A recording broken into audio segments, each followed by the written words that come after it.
গরম গরম সিঙ্গারা কার না ভালো লাগে, আর যদি হয় এই রকম 1 টাকার সিঙ্গারা, তাহলে তো মন পুরো ভরে যাবে। দেখতেও যতটা সুন্দর আর খেতেও হয় কিন্তু অসম্ভব সুন্দর। আর বানানোটাও খুবই সহজ, একবারে কিন্তু অনেকগুলো বানিয়ে নিতে পারবেন। তাহলে ভিডিওটা পুরোটা দেখে নিন। সিঙ্গারাটা তৈরি করার জন্য আমি এখানে 200 গ্রাম ময়দা নিয়ে নিয়েছি। এখন এই ময়দার মধ্যে দিয়ে দেব পরিমাণ মতো নুন, অল্প একটুখানি চিনি, তো স্বাদটা খুব ভালো আসবে। দিয়ে দেবো অল্প একটুখানি কালো জিরে। এই শুকনো উপকরণ কটা খুব ভালোভাবে হাত দিয়ে মাখিয়ে নেব।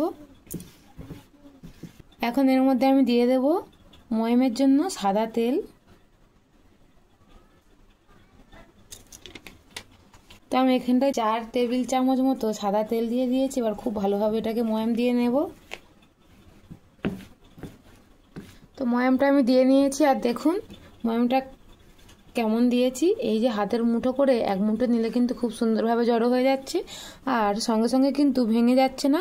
হালকা করে একটু চাপ দিলে তবে কিন্তু ভেঙে যাচ্ছে। তো ময়মটা কিন্তু খুব ভালোভাবে দিয়ে নিতে হবে। এই ময়মটা যতটা ভালোভাবে দেওয়া হবে ততটাই কিন্তু সিঙ্গারাগুলো খাস্তা হবে। এবারে অল্প অল্প জল দিয়ে একটা কিন্তু আমি শক্ত ডো তৈরি করে নেব। এই ডোটা কিন্তু খুব নরম করে মাখা যাবে না। তো আমি একটা শক্ত ডো তৈরি করে নিয়েছি, আর ডোটা দেখুন এইরকমই শক্ত রেখেছি, খুব বেশি কিন্তু শক্ত করিনি। তো এবার এটাকে আমি রেস্টে রেখে দেব প্রায় 20 মিনিটের জন্য। তো ততক্ষণ আমি আলুর পুরটা বানিয়ে নেব।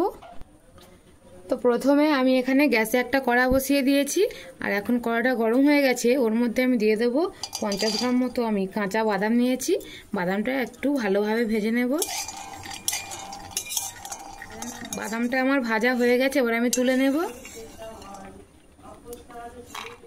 তো কড়াটা গরম হয়ে আছে, তো আমি এখানে একটু সরষের তেল দিয়ে দিচ্ছি। তো এর মধ্যে ফোড়নের জন্য দিয়ে দেবো একটা শুকনো লঙ্কা, আর দিয়ে দেবো কিছুটা 5 ফোড়ন।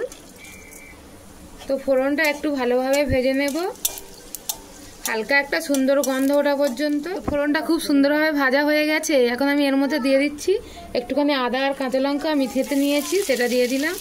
তো এটাকেও একটু ভালোভাবে ভেজে নেব। দিয়ে দেবো হলুদ গুঁড়ো, অল্প একটু লঙ্কার গুঁড়ো। এবার আমি কিছুটা আলু এইভাবে কুচে নিয়েছিলাম, তো আলুগুলোকে দিয়ে দিলাম। দিয়ে এবার খুব ভালোভাবে আমি আলুর পুরটা তৈরি করে নেব। আলুটা কিন্তু আমি একটুখানি সিদ্ধ করে রেখেছিলাম। তো সিদ্ধ করে রাখলে কিন্তু পুরটা খুব তাড়াতাড়ি হয়ে যায়। এখন দিয়ে দিচ্ছি পরিমাণ মতো নুন। তো দিয়ে খুব সুন্দরভাবে এটাকে আমি কিছুক্ষণ এইভাবে আমি আলুগুলোকে একটু ভেঙে ভেঙে দেব।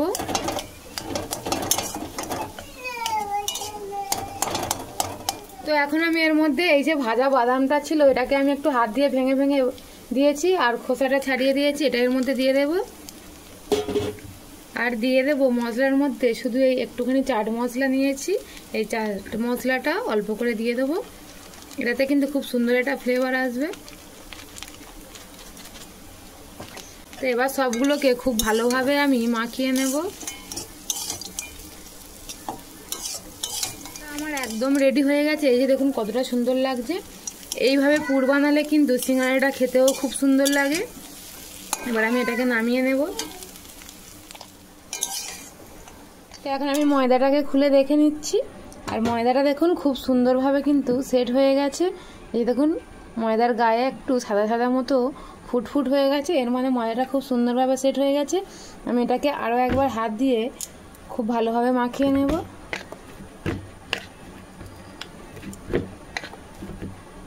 এখন এই ময়দা থেকে আমি লেচি বার করে নেব।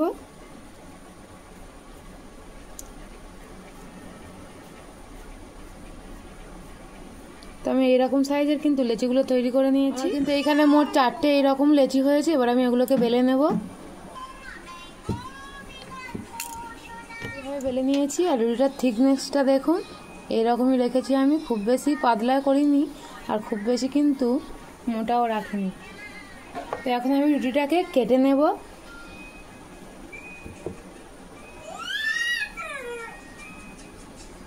প্রথমে হাঁপাহাঁপি করে কেটে নিয়েছি, তারপর এই দিক থেকে একবার এইরকমভাবে কেটে নিচ্ছি। তো আমি 4 ভাগ করে এটা কেটে নিয়েছি। এখন এর মধ্যে সবগুলোর মধ্যে আমি আলুর পুর দিয়ে দেব।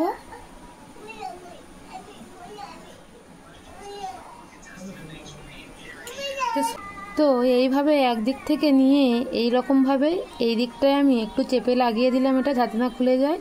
তারপরে দুই দিক থেকে এইভাবে দুটো মুখ নিয়ে হাতে তুলে নিয়ে একটু এইভাবে এটা লাগিয়ে দেব, যাতে না খুলে যায় ভাজবার সময়। আর এই দিক থেকেও কিন্তু এইভাবে একটু হাত দিয়ে এইভাবে মুখটা আটকে দিতে হবে।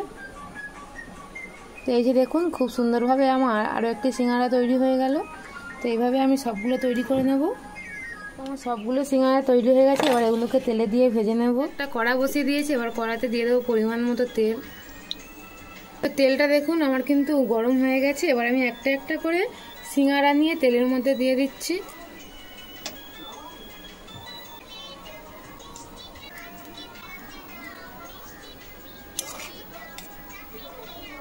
তো এটা মিডিয়াম আছে, আমি খুব ভালোভাবে ভেজে নেব। তো আমি উল্টে পাল্টে খুব ভালোভাবে ভেজে নেব। দেখুন একদিকটা খুব সুন্দর একটা কালার চলে এসছে, আর একদিক কিন্তু আমি উল্টে দিচ্ছি।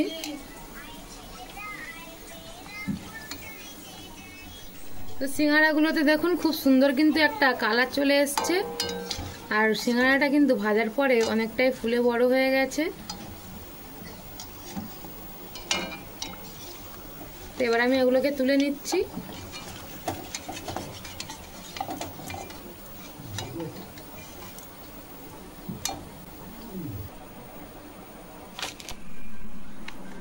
তো এই বর্ষার বিকেলে একবার এইভাবে সিঙ্গারা বানিয়ে দেখবেন। একটা সিঙ্গারা আমি ভেঙেও দেখিয়ে দিচ্ছি কতটা সুন্দর হয়েছে। দেখুন এতটাই মুচমুচে খাস্তা হয়েছে যে খেলেই কিন্তু একদমই মন ভুলে যাবে। আর এই রেসিপিটা কেমন লাগলো অবশ্যই কমেন্ট করে জানাবেন।